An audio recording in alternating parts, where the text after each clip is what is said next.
Hello student, आज हम financial management का हमारा जो नया टॉपिक है पूंजीकरण, कैपिटलाइजेशन, एटलस उस टॉपिक को लेते हैं। फाइनेंशियल मैनेजमेंट का ये टॉपिक बहुत ज़्यादा इंपॉर्टेंट है। Then what do you mean by पूंजीकरण की रियल में कैपिटलाइजेशन का मतलब क्या होता है? तो कोई भी फर्म, कोई भी बिजनेस इंस्टीट्यूशंस जो टोटल कैपिटल एम्प्लॉयड करती है, इन्वेस्टमेंट करती है, कुल मिलाकर के उस कुल विनियोग और पूंजी की मात्रा को ही हम पूंजीकरण के नाम से जानते हैं। जो एक बिजनेस का ऑनर अपने बिजनेस को सक्सेसफुली रनिंग करने के लिए जो इन्वेस्टमेंट, जो टोटल एसेट्स, टोटल सिक्योरिटीज किसी बिजनेस एक्टिविटीज में लगाता है, वही पूरी राशि मिलकर के पूंजीकरण के नाम से जानी जाती है। लेकिन पूंजीकरण से तात्पर्य उस पूंजी से है जो व्यवसाय के सामान्य उद्देश्य की पूर्ति के लिए जिसका नियमित रूप से प्रयोग किया जाता हो। कि पूंजीकरण से तात्पर्य हमारे उस पूंजीकरण से है जो बिजनेस का एक सिंपल जो ऑब्जेक्टिव्स होता है, उस ऑब्जेक्टिव को फुलफिल करने के लिए कंटिन्यूस जो चीज काम में आती है, एटलीस्ट वही हमारे यहाँ पूंजीकरण कहलाती है। कैपिटल स्ट्रक्चर में आपको पहले ही बता चुकी हूँ।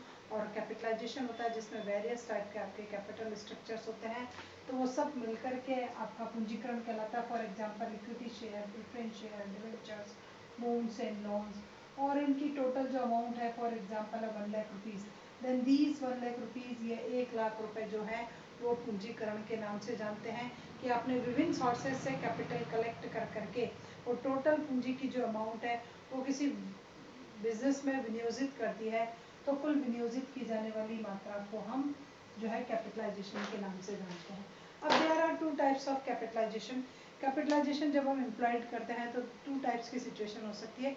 इट मे बी पॉसिबल कि आपकी फर्म में अति पूंजीकरण हो, और इट मे बी पॉसिबल कि आपकी फर्म में अल्प पूंजीकरण हो। तो जब हम कैपिटलाइजेशन पूंजीकरण करते हैं फर्म में, तो सबसे पहली situation it may be possible हो सकती है अति पूंजीकरण। अति पूंजीकरण किसी भी व्यावसायिक संस्था की वह स्थिति है जब एक संस्था या एक फर्म अपनी टोटल इन्वेस्टेड कैपिटल पर, टोटल विनियोजित पूंजी पर उचित दर से प्रत्यय अर्जित नहीं कर पाती है। तो जब कोई फर्म अपनी कुल विनियोजित पूंजी पर उचित प्रत्यय अर्जित करने में लगातार असफल रहती है, तो ऐसी स्थिति को अल्प पूंजीकरण के नाम से जानते हैं। It means there is a great difference between the book value and market value of assets. उसके परिणाम स्वरूप क्या होता है, उस संस्था की जो बुक वैल्यू में जो एसेट्स का प्राइस है और जो रियल में मार्केट में जो उसकी वैल्यू है, उनमें एक डिफरेंस आ जाता है। फर्म की जो कम्पिटिटिव फर्म है, फर्म की जो कम्पिटिटिव फर्म है, एटलीस्ट उसके कंपैरिजन में इस फर्म के लाभों की मात्रा है वो बहुत कम होती है। अर्थात समान प्रकार का उत्पादन करने वाली जो संस्था है उसके लाभ और इस फर्म के लाभों में डिफरेंस होता है। उसके लाभ इससे अधिक होते हैं और उसके लाभ इससे कम होते हैं। तो ऐसी सिचुएशन जब हमारे कंपटीटर हमसे ज़्यादा अर्न करते हो, ज़्यादा रिटर्न पे करते हो, तो उस सिचुएशन को हम अल्प पूंजीकरण के नाम से जानते हैं। तो जब एक व्यावसायिक संस्था विनियोजित पूंजी पर प्रत्यय अर्जित करने में लगातार असफल होती है, प्रत्यय अर्जित करने में लगातार असफल होती है, तो ऐसी सिचुएशन को हम अति पूंजीकरण के नाम से जानते हैं। अंशों पर उचित लाभांश घोषित नहीं हो पाता है, तो उस फर्म के जो शेयर होते हैं उस पर वो प्रॉपर डिविडेंड डिस्ट्रीब्यूट नहीं कर पाती है और अंशों का बाजार मूल्य कम हो जाता है। जब हम लगातार लाभांश नहीं दे पाते हैं तो हमारे शेयर का जो मार्केट प्राइस है वो डाउनफॉल में आ जाता है और औसत आय की तुलना में विनियोजित पूंजी अधिक होती है। जो हम रिटर्न अर्न कर रहे हैं उसके कंपैरिजन में हमारी कैपिटल जो है वो ज़्यादा होती है। तो ये सारी स्थितियाँ अल्प पूंजीकरण को घोषित करती है। अब आप कहोगे कि what are the characteristics of अल्प पूंजीकरण की, अल्प पूंजीकरण की स्थिति क्या है? तो आपको इसी अर्थ से सारा अल्प पूंजीकरण की जो कैरेक्टरिस्टिक्स है वो मिल जाएगा कि सबसे पहले प्रत्यय अर्जित करने में लगातार असफल होती है, अंशों पर उचित प्रत्यय नहीं होता है, अंशों का बाजार मूल्य कम हो जाता है, औसत आय की तुलना में विनियोजित पूंजी अधिक होती है और कंपनी की निर्गमित प्रतिभूतियों का मूल्य कंपनी की संपत्तियों के वास्तविक मूल्य से अधिक हो जाता है। तो कंपनी की जो निर्गमित प्रतिभूतियां हैं उनका मूल्य कंपनियों के वास्तविक मूल्य से अधिक होता है। आपने जब इशू किया तो जो आपकी एसेट्स थी, जो सिक्योरिटी थी, उनके प्राइस बहुत ज़्यादा है और रिसेंट टाइम में आपकी सिक्योरिटीज़ के प्राइस बहुत कम है, तो ऐसी स्थिति को हम अल्प पूंजीकरण के नाम से जानते हैं। तो अल्प पूंजीकरण का अर्थ आपका स्पष्ट हो गया होगा कि फर्म प्रत्यय अर्जित नहीं कर पाती है, फर्म की जो रिटर्न की रेट होती है वो बहुत ज़्यादा लोअर होती है, रिटर्न की रेट बहुत ज़्यादा लोअर होती है, और फर्म की book value and market value में डिफरेंस आ जाता है। जो भी मार्केट वैल्यू होती है उसमें डिफरेंस आ जाता है, and book value is greater than market value, ऐसा प्राइस संस्था में देखा जाता है, तो वो अल्प पूंजीकरण होगा, सॉरी अति पूंजीकरण होगा। अब अति पूंजीकरण के कारण की what are the causes of under capitalization, अति पूंजीकरण के, ओवर कैपिटलाइजेशन सॉरी, तो अति पूंजीकरण के कौन कौन से कारण, कौन कौन से ऐसे कॉजेज हैं जो फर्म की रिटर्न को कम कर रहे हो, या जो है मार्केट वैल्यू घटा रहे हो, या अच्छा डिविडेंड नहीं देने दे रहे हो। तो उसमें सबसे पहला है अधिक प्रवर्तन व्यय, कि जब कभी भी कोई कंपनी अपना बिजनेस या अपनी इकोनॉमिक एक्टिविटी को स्टार्ट करती है,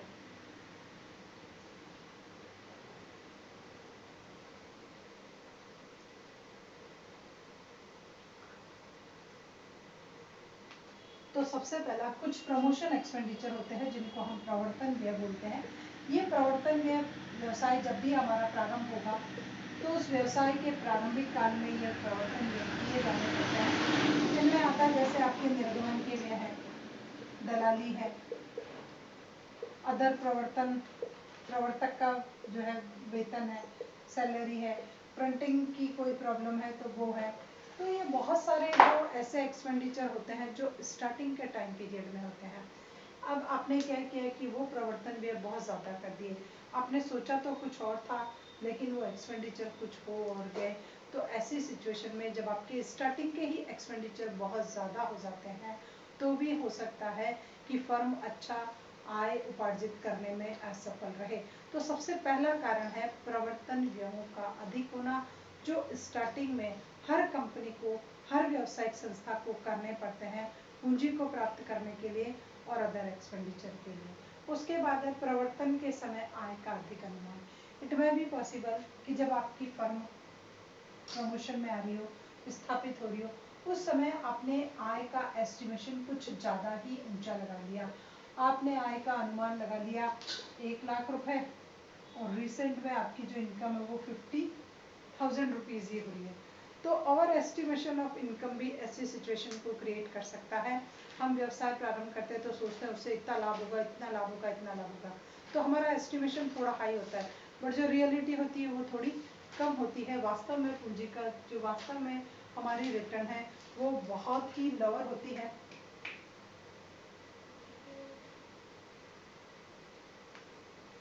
वास्तव में जो कंपनी की आय है वो बहुत कम थी, जबकि हमारा जो एस्टिमेशन था वो बहुत ज़्यादा था। तो इस वजह से भी ऐसी स्थिति आ सकती है कि प्रवर्तन के समय हमने बहुत ज़्यादा आय का अनुमान लगा लिया और अब उतनी इनकम हमारे को नहीं हो पाती है, तो हमें लग रहा है कि इनकम लोअर हो रही है, तो ऐसी सिचुएशन क्रिएट हो रही है। नेक्स्ट है स्फीति काल में कंपनी का प्रवर्तन, कि अगर हमारी कंपनी ऐसे समय में बनी है जब पूरे देश में या विश्व में स्फीति की स्थिति थी, तो अगर स्फीति में कंपनी का प्रवर्तन होता है स्फीति के समय, तो उस समय तेजी का दौर होता है, और तेजी के दौर में प्राइस लेवल जो होते हैं, कीमत स्तर जो है हर चीज का वो बहुत ज़्यादा ऊंचा होता है। आप कुछ भी चीज परचेज करिए, अगर हमारी कंपनी का प्रमोशन स्फीति काल में हुआ है तो हमें ईच एंड एवरीथिंग पर जो हमारा एक्सपेंडिचर हुआ है वो एक्सपेंडिचर बहुत ज़्यादा अमाउंट में होगा, और बहुत ज़्यादा अमाउंट में होने के कारण उस समय हमें बहुत ज़्यादा खर्चे करने पड़ेंगे, और जब क्राइसिस आ जाएगा तो उसी की वैल्यूएशन बहुत डाउन हो जाएगी। तो अगर कोई कंपनी स्फीति काल में बनती है तो उसको हर चीज़, हर संपत्ति, हर काम उसको बहुत ज़्यादा ऊंचे मूल्यों पर क्रय करना पड़ता है। उसके बाद आता है अत्यधिक पूंजी का निर्गमन। कभी कभी ऐसा भी हो सकता है कि हमने बहुत ज़्यादा कैपिटल इशू कर दियो और उतनी कैपिटल की हमारी फर्म में रिक्वायरमेंट ही नहीं थी।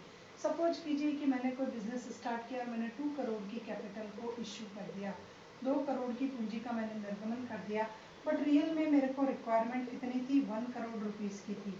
तो यही मेरी प्रोडक्टिव एक्टिविटीज़ में, उत्पादन क्रिया में तो केवल मात्र यही चल रहा है, यही कैपिटल रोटेशन में घूम रही है, और वो एज इट इज़ वेस्ट पड़ी हुई है, या तो बैंक में रखी हुई है या मेरी सेफ में रखी हुई है। अब मुझे जो इस 1 करोड़ पर अर्निंग होगी वही मुझे पूरी की पूरी 2 करोड़ की पूंजी पर मुझे क्या करनी पड़ेगी, वितरित करनी पड़ेगी, डिस्ट्रीब्यूट करनी पड़ेगी। तो ऐसा लगेगा कि यार अर्निंग बहुत लोअर हो रही है, बट रियल में वो अर्निंग सिर्फ 1 करोड़ रुपीज़ की थी और हमने डिस्ट्रीब्यूट 2 करोड़ रुपीज़ पर किया। तो इट में भी पॉसिबल ऐसी भी सिचुएशन के वजह से हमारे यहाँ अति पूंजीकरण की स्थिति हो सकती है कि हमने ज़्यादा पूंजी का निर्गमन कर दिया और उतनी पूंजी की रिक्वायरमेंट हमारे जैसी फर्मों में, हमारे साइज के उद्योग में, इंडस्ट्री में, या हमारी प्रोडक्शन कैपेसिटी को लेकर के उतनी कैपिटल की रिक्वायरमेंट थी ही नहीं। उसके बाद आता है पूंजी का अभाव।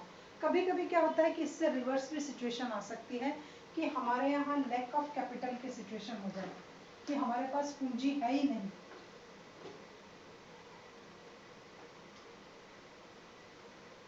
पूंजी का अभाव। अब सपोज कीजिए कि 2 करोड़ रुपीस की कैपिटल जो है वो रोटेशन में चलती है, रॉ मटेरियल परचेज करते हैं, production, packing, marketing, other department में, बट रियल में हमारे पास तो 1 करोड़ की ही पूंजी है। जब हमारे पास 1 करोड़ की ही पूंजी है तो हम उतने का ही ट्रांजेक्शन कर पाएंगे, उतने का ही रॉ मटेरियल, उतने का ही प्रोडक्शन की प्रोसेस, सब कुछ उतना ही हो पाएगा, जबकि हमारी फर्म की पूरी कैपेसिटी का कंज्यूम ही नहीं होगा। 1 करोड़ की पूंजी लगाने के कारण हमारी 50% की जो कैपेसिटी है एटलीस्ट उसका यूज़ नहीं हो रहा है, मशीन और प्लांट एज इट इज़ पड़े हुए हैं, उनका प्रॉपर यूटिलाइजेशन नहीं हो रहा है, वर्कर के वर्किंग आवर भी कंप्लीट नहीं हो पा रहे हैं। क्यों नहीं हो पा रहे हैं? क्योंकि वो प्लांट या मशीन चल नहीं रही है, हमारे पास कैपिटल नहीं है, इस वजह से। तो अगर हमारे पास कम पूंजी का निर्गमन किया तो भी अति पूंजीकरण हो सकता है, और अगर हमने ज़्यादा पूंजी का निर्गमन कर दिया तो भी फर्म में अति पूंजीकरण की स्थिति उत्पन्न हो सकती है। उसके बाद है ऊंची ब्याज दर पर उधार। सपोज कीजिए कि फर्म ने बहुत ज़्यादा हाई रेट ऑफ इंटरेस्ट दे करके लोन ले रखा है, या बहुत हाई रेट ऑफ इंटरेस्ट पर डिविडेंड डिस्ट्रीब्यूट कर रखे, डिविडेंड इशू कर रखे हैं। अब अगर ऐसी प्रॉब्लम है, आप बहुत ज़्यादा ऊंची ब्याज दरों पर ऋण ले लेते हो तो आपको शेयर होल्डर्स को डिस्ट्रीब्यूट करने के लिए प्रॉफिट बचेगा ही नहीं, क्योंकि सारा का सारा जो लाभ है, लाभों का एक भाग आप ब्याज के रूप में पहले से ही वितरित कर दोगे, फिर बचा हुआ टैक्स ले जाएगा और उसके बाद आपको शेयर होल्डर्स को देने के लिए बचेगा। तो ऐसा भी हो सकता है कि बहुत हाई रेट से डिविडेंड डिवेंचर इशू करने पर भी लाभों की मात्रा कम बचती है। उसके बाद है अपर्याप्त कोष, कि आपके पास प्रॉपर फंड ही नहीं है, आपने फंड प्रिपेयर ही नहीं किए हैं किसी भी प्रकार के, ना आपने कोई कोष रखा है, ना इमरजेंसी है, ना सीक्रेट रिजर्व है, ना अदर एक्सपेंडिचर को फुलफिल करने के लिए है। तो ऐसी कंडीशन में क्या होगा कि जब आपके पास फंड नहीं है और आपकी रिक्वायरमेंट अचानक पैदा हो जाती है, डिमांड पैदा हो जाती है ऐसे फंड की, तो फिर आपको कैपिटल को ही कंज्यूम करना पड़ता है।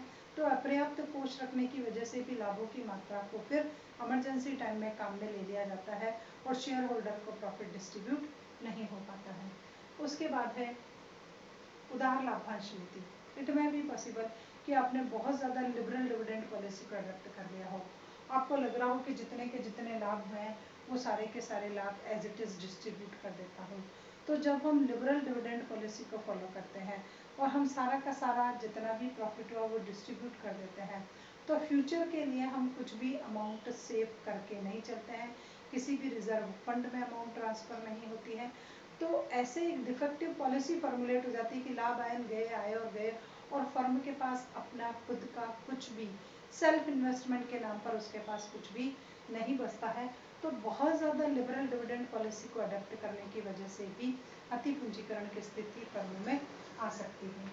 उसके बाद होता है कि अगर हमने ज़्यादा उदार लाभांश निधि दे दी है तो हमारे पास डेप्रिसिएशन और अदर फंड के लिए पैसा बचेगा नहीं, और अगर उन फंड में ट्रांसफ़र नहीं हुआ तो फिर आप अप्रचलन, हास और ऐसी चीज़ें, जब मशीनें बिल्कुल रद्द हो जाएगी तब आपके पास कुछ भी नहीं बचेगा। उसके बाद है दोषपूर्ण हाश नीति, कि आपकी जो डेप्रिसिएशन पॉलिसी है वो बहुत ज़्यादा डिफेक्टिव है, आप प्रॉपर अमाउंट डेप्रिसिएशन फंड में ट्रांसफ़र नहीं करते हो, तो जब मशीन की लाइफ का दी एंड हो जाएगा और तो आपके पास नई मशीन को परचेज करने के लिए फंड या मनी अवेलेबल नहीं रहेगी, ऐसी सिचुएशन में आपके पास दो ही हैं, या तो आप कैपिटल को कंज्यूम करते हो या फिर आप उसी खराब मशीन से लगातार काम करते हो। अगर आपने कैपिटल यूज़ किया तो भी आप लॉस में जा सकते हो, और अगर आप वही ऑब्सोलेटेड बेकार घिसी पिटी मशीन से काम में ले रहे हो तो आपकी प्रोडक्टिविटी और आपके प्रोडक्शन की क्वालिटी दोनों लोअर हो जाएगी, और दोनों लोअर होगी तो आपका प्रॉफिट वैसे भी गिर जाएगा और आप उतना अच्छा अर्न करने में सक्षम नहीं हो पाओगे। नेक्स्ट आता है सरकारी कर नीति, कि हमारे गवर्नमेंट की टैक्स पॉलिसी क्या कह रही है।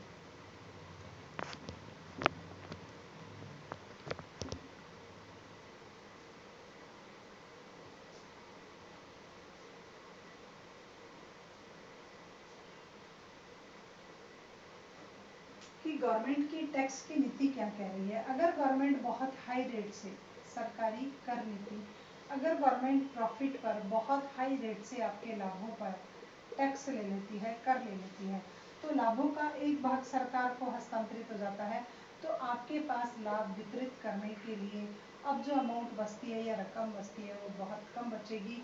अगर कम अमाउंट बचेगी तो आप कम रेट ऑफ इंटरेस्ट डिविडेंड जो है वो डिस्ट्रीब्यूट करोगे। तो गवर्नमेंट की टैक्स पॉलिसी भी ओवर कैपिटलाइजेशन का कारण हो सकती है। सरकार ज़्यादा कर लगाएगी, सरकार को ज़्यादा पैसा देंगे तो हमारे पास प्रॉफिट डिस्ट्रीब्यूशन के लिए अमाउंट नहीं बच पाएगी। उसके बाद है स्फीति काल में संपत्तियों का प्रवर्तन, कि अगर फर्म ने जब संपत्तियां खरीदी उस समय देश में या अर्थव्यवस्था में स्फीति की स्थिति थी, तो अगर स्फीति की स्थिति थी तो सारी संपत्तियां जो थी वो तेजी के दौर में थी, तो उनके मूल्य उस वक्त बहुत ज़्यादा ऊंचे होंगे। अब रिसेंट टाइम में क्या चल रहा है, मंदी की स्थिति चल रही है। अब अगर मंदी की स्थिति चल रही है तो संपत्तियों के मूल्य क्या हो जाएंगे, सभी के बहुत कम हो जाएंगे या गिर जाएंगे। तो आपको क्या लगेगा, there is a great difference between the book value and market value, क्योंकि पहले स्फीति थी तो बुक वैल्यू ज़्यादा था, अब आपके मंदी की स्थिति है, क्राइसिस चल रहा है, तो आपकी संपत्तियों का मूल्य है गिर चुका है। इस वजह से आपको लग रहा है कि इन दोनों के बीच में एक डिफरेंस आ रहा है। तो ये these are the causes of over capitalization, ये हमारे अल्प पूंजीकरण के कारण थे कि रियल में किसी भी फर्म में अल्प पूंजीकरण की स्थिति क्यों उत्पन्न हो जाती है। अब आते हैं हम अल्प पूंजीकरण को ठीक करने के उपाय।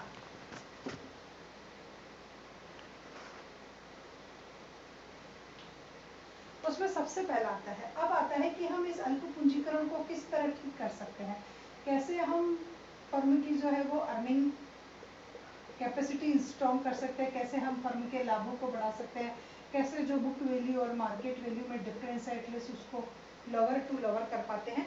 तो उसका सबसे पहला है बंद ऋणों में कमी, कि हम जो शर्त युक्त ऋण लेते हैं, बंद ऋणों का मतलब होता है जो ऋण आपने शर्तों के साथ लिए हैं या बहुत ज़्यादा ऊंची ब्याज दर पर लिए हैं, तो आप ऐसे ऋणों को कम कर दीजिए, इनका विमोचन कर दीजिए, इनका शोधन कर दीजिए, इनका पुनर्भुगतान कर दीजिए, कुछ भी कर दीजिए आप, और इनकी जगह फिर कुछ नया आप इशू कर सकते हो। तो अगर किसी फर्म ने बंद ऋण बहुत ज़्यादा ले रखे हैं, जिनकी सारी शर्तें बहुत ऊंची है, जिन पर ऊंची ब्याज दर है, तो ऐसे ऋण पत्रों का हमें विमोचन कर देना चाहिए, शोधन कर देना चाहिए, भुगतान कर देना चाहिए, और उसकी जगह फिर नए अंश या नए शेयर या नए ऋण पत्र वापस इशू करने चाहिए।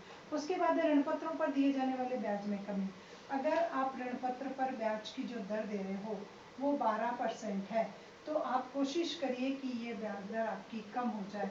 और अगर ऋण पत्रधारी नहीं मानते हैं तो वही बात है, आप इनका भी शोधन कर दीजिए, जैसे आपने ऋण का शोधन किया वैसे ही आप ऋण पत्रों का भी शोधन कर सकते हो। तो बंद ऋण हो या ऊंची ब्याज दर वाले ऋण पत्रों, दोनों का भुगतान कर देना चाहिए।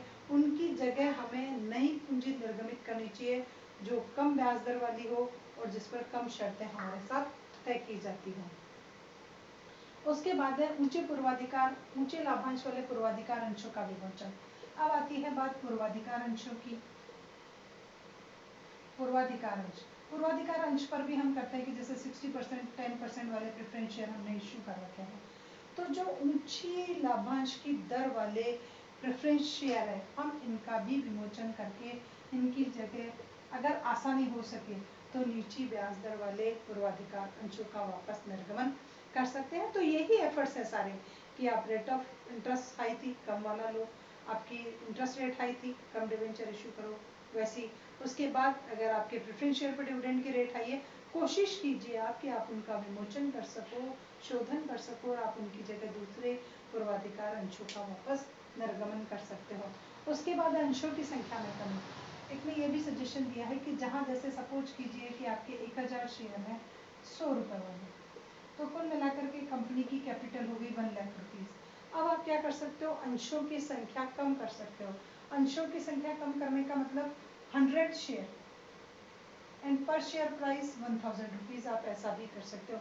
तो प्रॉफिट अब आपको केवल मात्र 100 शेयर पर ही डिस्ट्रीब्यूट करना पड़ेगा, जबकि पहले यही प्रॉफिट आपको 1000 शेयर पर डिस्ट्रीब्यूट करना पड़ता था। तो यहाँ अगर आप 5 रुपीज़ पर शेयर भी देते हो तो बेस्ट है। वहाँ 5 रुपीज़ पर शेयर देने पर 5000 आ रहा था, यहाँ 5 रुपीज़ पर शेयर देने पर 500 आता है। तो ऐसा एक डिफरेंस आप क्रिएट कर सकते हो। नंबर ऑफ शेयर्स, अंशों की संख्या आप कम कर सकते हो, पूंजी वही की वही रहेगी, नंबर ऑफ शेयर कम हो जाएंगे क्योंकि उनकी वैल्यू, उनका समता मूल्य बदल जाएगा।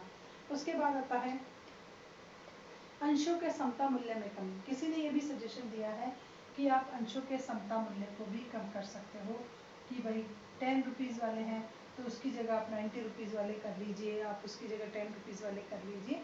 तो आप थोड़ी कम शेयर कैपिटल इशू कर करके भी काम चला सकते हो, बट ये पॉसिबल नहीं होता है।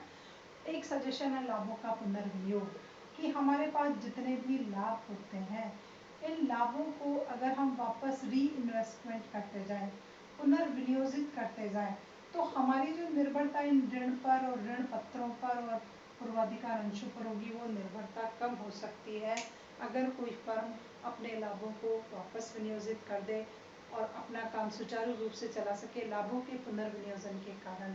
तो भी ऐसा माना जाता है कि अति पूंजीकरण की दशा को कुछ हद तक सुधारा जा सकता है।